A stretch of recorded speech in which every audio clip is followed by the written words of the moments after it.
സമകാലികത്തിന്റെ മറ്റൊരു ഇൻഫോർമേറ്റീവായ വീഡിയോയിലേക്ക് സ്വാഗതം.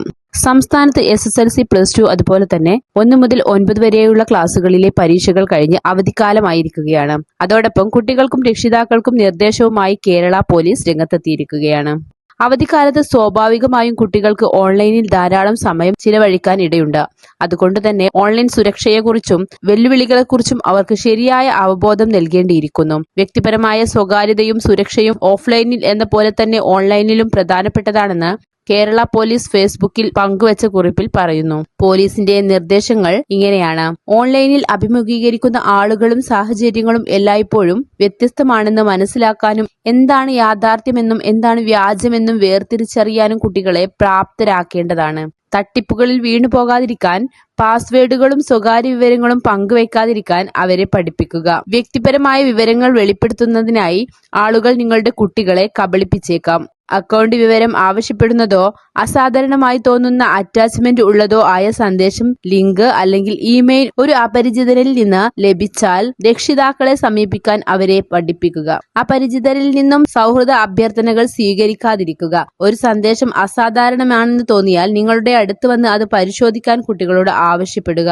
സോഷ്യൽ മീഡിയ അക്കൗണ്ടുകളിൽ സ്വകാര്യത സംരക്ഷിക്കുവാനുള്ള ക്രമീകരണങ്ങൾ ഉറപ്പുവരുത്തുക. ഓൺലൈൻ ഗെയിമുകളിൽ സ്വകാര്യ വിവരങ്ങളും സ്വകാര്യ ചിത്രങ്ങളും പങ്കുവയ്ക്കാതിരിക്കുക.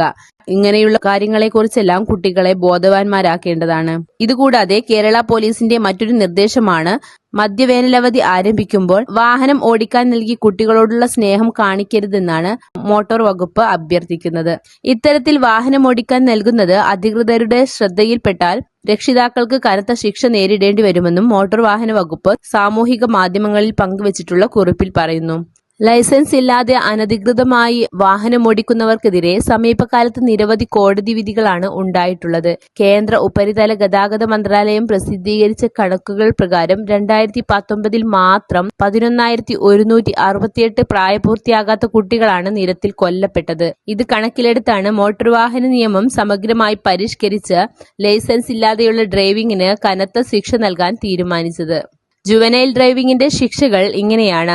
ലൈസൻസ് ഇല്ലാതെ വാഹനം ഓടിച്ചാൽ 1000 രൂപ വരെ പിഴയും ശിക്ഷയും, വാഹന ഉടമയ്ക്ക് പരമാവധി 3 വർഷം തടവും 25,000 രൂപ പിഴ വേറെയും ലഭിക്കും. നിയമലംഘനം നടത്താൻ ഉപയോഗിക്കുന്ന വാഹനത്തിന്റെ രജിസ്ട്രേഷൻ 12 മാസത്തേക്ക് റദ്ദാക്കും. നിയമലംഘനം നടത്തിയ കുട്ടിക്ക് ലേണേഴ്സ് ലൈസൻസിന് അർഹത നേടണമെങ്കിൽ 25 വയസ്സ് പൂർത്തിയാക്കണം. 2000 ജുവനൈൽ ജസ്റ്റിസ് നിയമത്തിലെ വ്യവസ്ഥകൾ പ്രകാരവും പ്രായപൂർത്തിയാകാത്ത വ്യക്തിക്ക് ശിക്ഷയ്ക്ക് അർഹതയുണ്ടാകും.